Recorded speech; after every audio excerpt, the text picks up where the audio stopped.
cultivos básicos.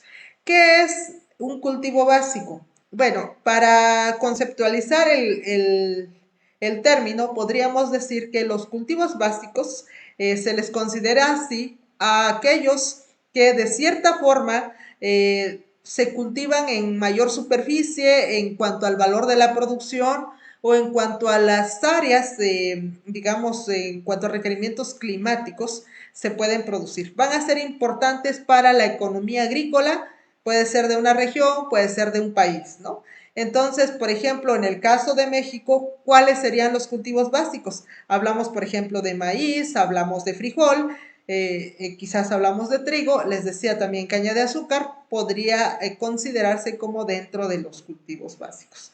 Entonces, eso es una definición. Otra definición tenemos que los cultivos básicos son aquellos que se producen la mayor parte de los alimentos, como esto se es para consumo humano, ¿no? ¿Por qué? Porque de cierta forma nos propician o nos proporcionan energía a la salud nuestra. Acá en esta imagen vamos a encontrar algunas otras especies, por ejemplo, tenemos lentejas, de este lado tenemos incluso, por ejemplo, están amaranto, está trigo, están algunas, por ejemplo, la cebada. Y ustedes van a decir, bueno, la cebada también está dentro de los cultivos básicos. Sí, quizás nosotros direccionamos, por ejemplo, la producción de cebada con el proceso de fermentación y la obtención de cerveza, ¿no? Pero también hay algunos productos, por ejemplo, en alguna ocasión me tocó ir por la parte sur de Sinaloa y ahí consumían el agua de cebada, como el agua de avena que nosotros consumimos. El color es diferente, es un color como, ¿cómo les diré? Como paja, pero el sabor es bastante agradable. Bueno, entonces ya contemplando la parte de los cultivos básicos, se hacen referencia a dos familias importantes. Hablamos principalmente de poáceas o también conocidas como gramíneas y fabáceas o fabaceaes o también conocidas como leguminosas. Entonces, dos familias van a ser las que componen los cultivos básicos más importantes. Dentro de los cereales, ¿cuáles tenemos? Por ejemplo, está el trigo, está la cebada, está la avena, está el centeno, está el arroz, el sorgo y el maíz, ¿no? Que el maíz sería de los principales para el caso del consumo nuestro.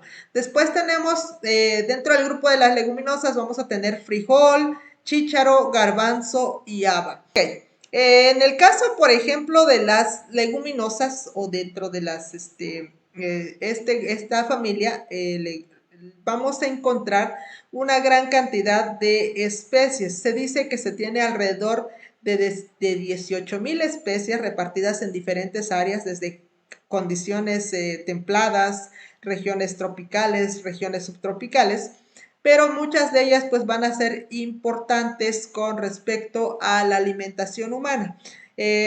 Ustedes saben, bueno, dentro de la dieta que nosotros consumimos, buscamos incluir leguminosas, por ejemplo, garbanzos, chícharos, frijoles, habas, lentejas, de manera general, podríamos considerar que pues hacemos como combinaciones de estas especies, ¿no?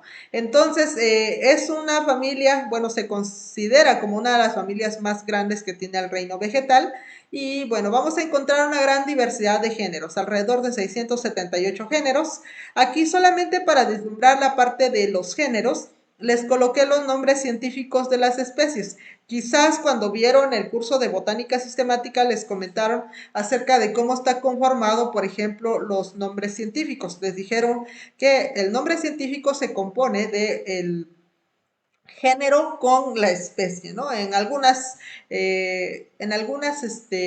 genotipos vamos a encontrar que vamos a tener variedades, pero, por ejemplo, el nombre científico del frijol, Phaseolus vulgaris. De manera general, nosotros hablamos de Phaseolus vulgaris, dependiendo también de las variedades, pues ya le pondríamos la variedad que es, pero cuando nosotros hablamos para clasificar, por ejemplo, al frijol, decimos Phaseolus vulgaris. Con respecto a los cereales, pues se contempla como uno de los alimentos importantes o el principal alimento desde que ha existido la humanidad. Entonces, los granos comestibles, pues hay muchos. Aquí, por ejemplo, en el caso del maíz o en el caso, por ejemplo, de las culturas mesoamericanas y sudamericanas, podríamos contemplar que el maíz es uno de los alimentos importantes. Y considerando esto, por ejemplo, en América Latina se conocen alrededor de 220 razas de maíz. ¿Cómo se identifica una raza? Una raza se identifica, por ejemplo, por características, o se agrupan los individuos por características que se comparten en común.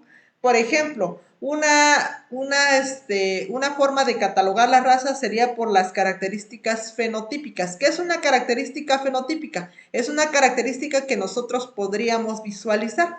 Entonces, por ejemplo, las características en el caso de maíz, un ejemplo podría ser la raza cónica. ¿A qué se refiere con la raza cónica? A la forma que tiene la mazorca. Me imagino que ustedes han visto diferentes formas que va a tener la mazorca. Esto lo vamos a ver más a detalle en maíz, pero hace referencia a la forma que tiene la mazorca. O por ejemplo, en cuanto al tipo de grano, le conocen la raza de reventón. ¿A qué se refiere con eso? A la característica que tiene, por ejemplo, de explotar y producir una palomita.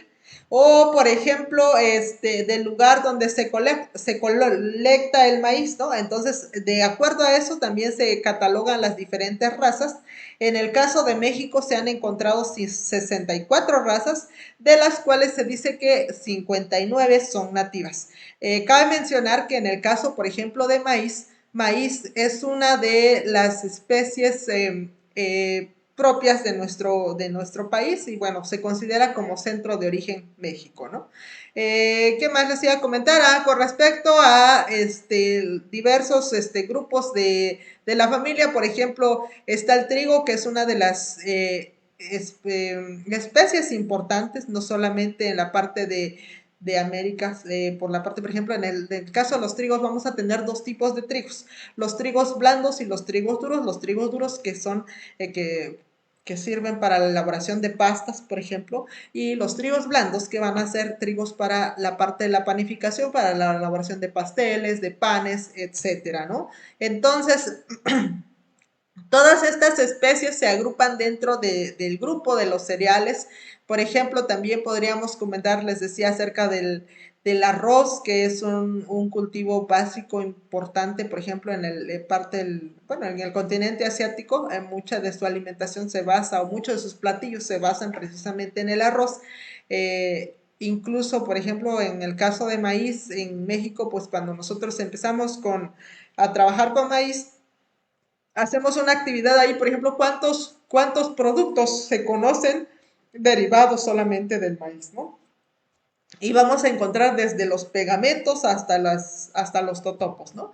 Bueno, también tenemos que las condiciones ambientales donde se desarrollan cada una de estas, de los cereales, podríamos contemplar que tenemos, por ejemplo, regiones semiáridas, en las cuales encontramos especies como es el caso del sorgo. Generalmente el sorgo se utiliza para alimento de ganado. Está también, por ejemplo, variedades de arroz y mijo que se cultivan en climas cálidos. En el caso del arroz hay que tener suficiente agua para el cultivo de esta especie. Y bueno, algunos que se trabaja, por ejemplo, en climas un poco más frescos, ¿no? Avena, centeno. Y de acuerdo a esto, la FAO clasifica los cereales en dos grupos. Por ejemplo, lo mencionan como cereales y cereales secundarios, ¿no? En el caso de cereales, manejan al trigo y al arroz elaborado. ¿Qué es el arroz elaborado? El arroz elaborado va a ser el arroz blanco, el arroz que nosotros consumimos, que compramos en la tienda, que ya le quitaron, por ejemplo, la parte de la testa, se le elimina lo que cubre al arroz, al grano cristalino, incluso hasta la parte del germen. Todo eso se utiliza, por ejemplo, para la elaboración de salvado, para la elaboración de otros productos. Entonces, arroz elaborado va a ser el arroz blanco, el que nosotros conocemos. Y bueno, cuando nosotros escuchamos, por ejemplo, hablar del arroz, el arroz va a ser con grano completo. Y bueno, cuando hablamos arroz elaborado es del arroz ya como grano limpio, ¿no? Después tenemos cereales secundarios, está por ejemplo el maíz, el mijo y el sorgo. está la cebada, la avena, el centeno, que pueden ser de menor importancia. Todas estas especies, concluyendo la clasificación de cultivos básicos, lo encontramos con respecto a leguminosas y podríamos decir poáceas y fabáceas, ¿no? Que son los grupos grandes que corresponden a los cultivos básicos. Ya hablando de una clasificación taxonómica, partimos desde un reino vegetal, tenemos dos subclases, por ejemplo, monocotiledóneas y dicotiledóneas, dentro de las cuales, dentro de las monocotiledóneas, está la familia Gramineae o Poaceae, como se conoce, y dentro de las dicotiledóneas está la familia Leguminosae o Fabaceae, ¿no? Hay diferentes géneros, diferentes especies, pero todas se agrupan como cereales y leguminosas que conforman al grupo de los cultivos básicos.